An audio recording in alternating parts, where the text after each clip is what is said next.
widdz here, and in today's video we're gonna turn back in time and go back to the gun that was the best gun in the game by far, and nothing would come close to it. But today in the Division 2 the gun is almost forgotten. Even though it does have some places in the game where it does extremely well, it is definitely pretty lackluster to what it used to be. And the gun is of course the Eagle Bearer, which is one of my favorite guns still in the game, despite it not being the greatest when it comes to pure damage.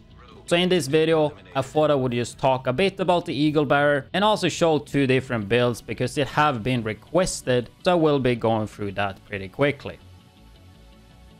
So if we start off by taking a look at the Eagle Bearer, in case you don't know how to get it, you get it from the first raid in the game called Dark Hours. Every boss have like a 1% chance to drop it, and then the box in the end I think have a 10% chance to drop it. In case you want to know how to get the keys and all that, I do have videos for that. So I have it expertise to 30, I have damage to target out of cover. Real quick before we start, I once again reached out to Elgato because I wanted a second camera so I could have one for YouTube and one for Twitch, since I was so happy with the Facecam Pro that they sent earlier. So this time around they sent me their new Elgato 4K Facecam that I've been using for the last month on both stream and YouTube. It's a 4K 60 FPS camera that costs around $200, which is honestly wild for what you get. One of the unique things with it are that you can swap lenses to get different effects, which is super cool, but something I personally haven't used yet because I'm all about that simplicity. What I do use is the Elgato camera hub. Since the camera comes with a 4K resolution, you can easily zoom in and adjust the camera like this, making it so much easier to get the angle you want. So shout out once again to Elgato for sending me this camera, and also on top of it they did send a prompter, as you can see right here, which I'm actually using. It is really amazing for streaming to just put the chat up there, and also for a YouTube video like this I can put the script right on top of it, which means I will be reading the script and looking into the camera, which makes it all look natural. And if we take a look at the gun itself, talents, starting with the Eagle Strike, increasing your accuracy up to 30%.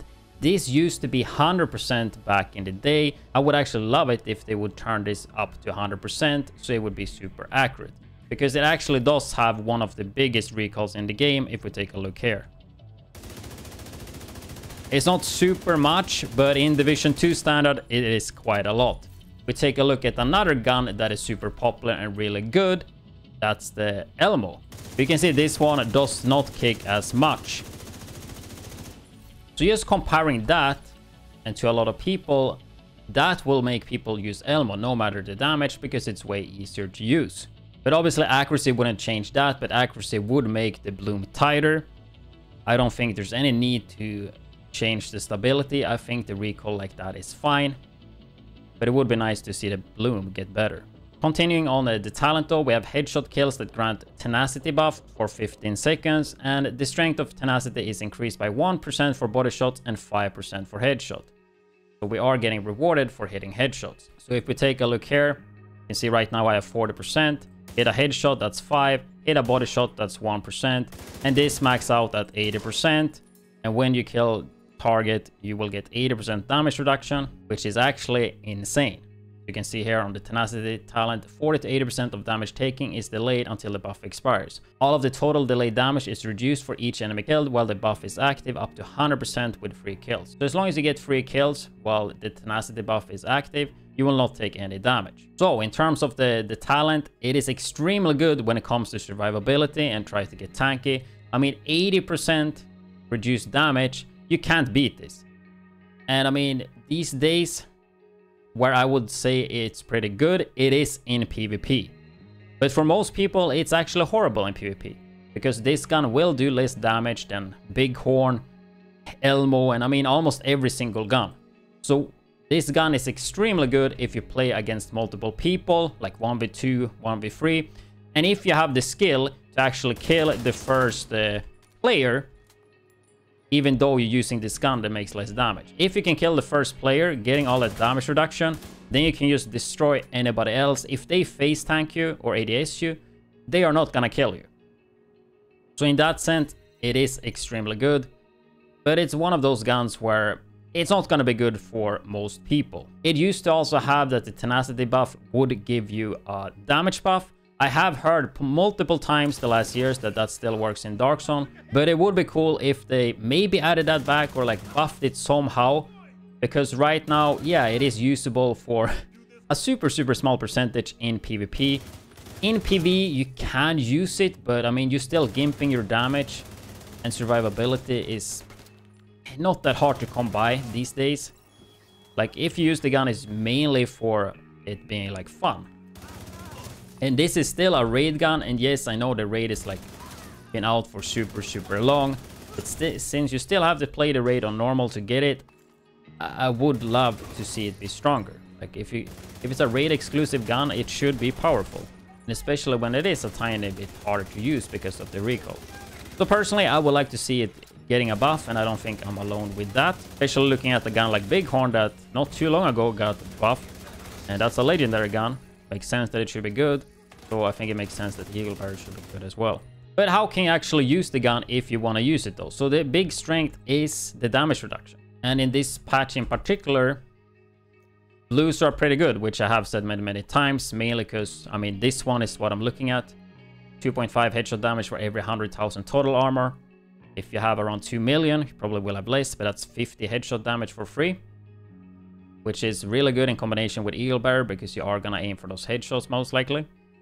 And then of course the hazard and protection from elite and all that. So I mean, if you want to make a super tanky build, you can do something like this. So basically 4-piece Heartbreaker, Memento, and Seska for that crit chance on the brand set. And also Memento backpack for even more survivability.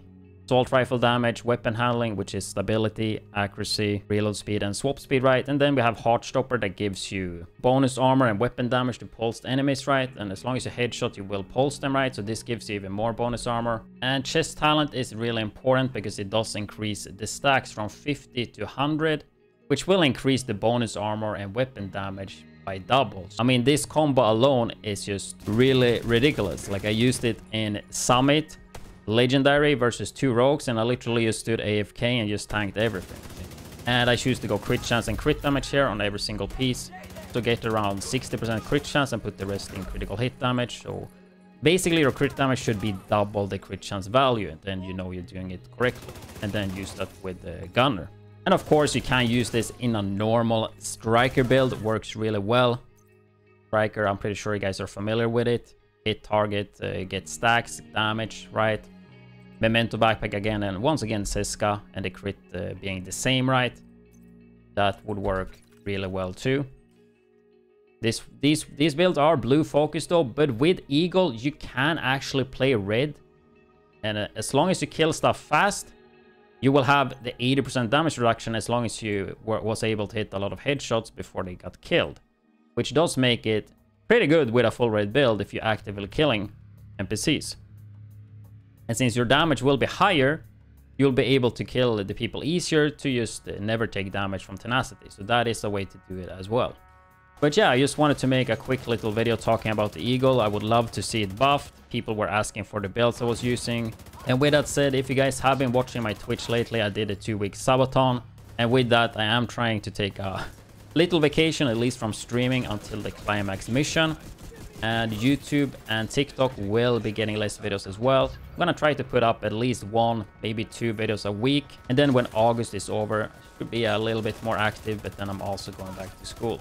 But with that said, I hope you guys enjoyed this video. If you are interested in more Division 2 videos like this, then make sure to hit the subscribe button.